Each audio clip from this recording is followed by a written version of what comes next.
वाहेगुरु जी का खालसा श्री वाहेगुरु जी की फतेह। नमस्कार दोस्तों, स्वागत है आपका अपने चैनल धार्मिक स्टोरी में। दोस्तों, सिख धर्म के संस्थापक गुरु नानक देव जी सिर्फ एक आध्यात्मिक गुरु ही नहीं थे, बल्कि एक यात्री भी थे जिन्होंने सत्य, प्रेम और एकता का संदेश फैलाने के लिए दूर दूर तक यात्रा की।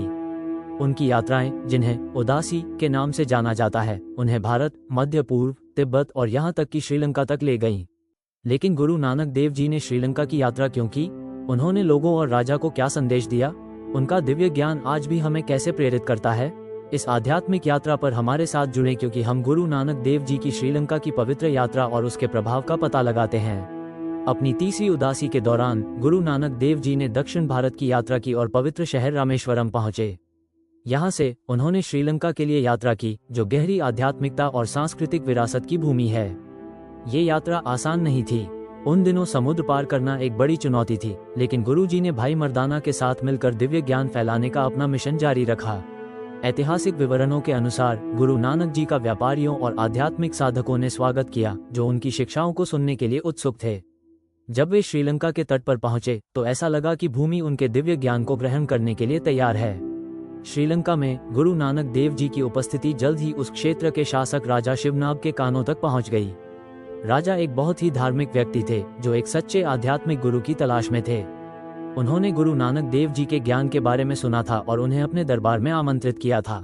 राजा ने गुरु नानक देव जी से पूछा, हे पवित्र व्यक्ति, मैंने कई अनुष्ठान किए हैं, कई तरीकों से पूजा की है, लेकिन मुझे सच्ची शांति नहीं मिली है। क्या आप मुझे दिव्य ज्ञान का मार्ग दिखा सकते हैं? गुरु नानक देव जी ने एक सरल लेकिन शक्तिशाली संदेश के साथ उत्तर दिया, सच्ची भक्ति अनुष्ठानों या भौतिक प्रसाद में नहीं, बल्कि निस्वार्थ सेवा, मानवता के प्रति प्रेम और एक सर्वशक्तिमान ईश्वर के निरंतर स्मरण में पाई जाती है। गुरु नानक देव जी की शिक्षाओं में 3 प्रमुख सिद्धांतों पर जोर दिया गया: नाम जपो, ईश्वर को याद करना, किर्त करो, ईमानदारी से जीविकोपार्जन करना, और वंचक को दूसरों के साथ साझा करना। ये शिक्षाएं क्रांतिकारी थीं, क्योंकि वे समानता, करुणा और एकता पर केंद्रित थीं। राजा गहराई से प्रभावित होकर पूछा, लेकिन मैं इस मार्ग पर कैसे चलूं? गुरु नानक देव जी ने एक सुंदर शब्द भजन के साथ उत्तर दिया, जिसमें प्रत्येक प्राणी में ईश्वर की शाश्वत उपस्थिति और एक सत्यपूर्ण जीवन के महत्व की बात की गई थी। ऐसा माना जाता है कि राजा शिवनाग के दरबार के एक विद्वान ने गुरु नानक देव जी की शिक्षाओं को प्राण सांगली नामक ग्रंथ में लिखा था। हालांकि यह ग्रंथ आज व्यापक रूप से उपलब्ध नहीं है, लेकिन कुछ संदर्भों से पता चलता है कि इसमें श्रीलंका में अपने समय के दौरान गुरु जी द्वारा साझा की गई आध्यात्मिक ज्ञान शामिल है। राजा सहित श्रीलंका के लोगों ने गुरु नानक देव जी की शिक्षाओं को अपनाया और सेवा, भक्ति और सभी के प्रति प्रेम के माध्यम से अपने जीवन को बदल दिया।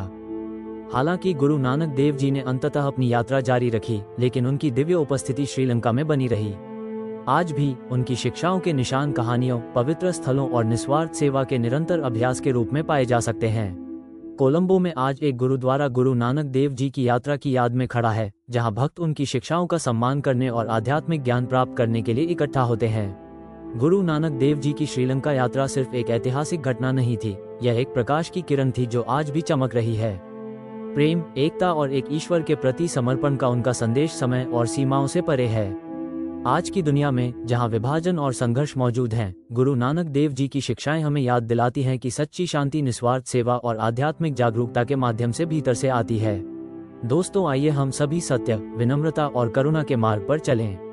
अगर आपको यह वीडियो प्रेरणादायक लगा तो अधिक दिव्य कहानियों के लिए धार्मिक स्टोरी चैनल को लाइक, शेयर और सब्सक्राइब करना न भूलें।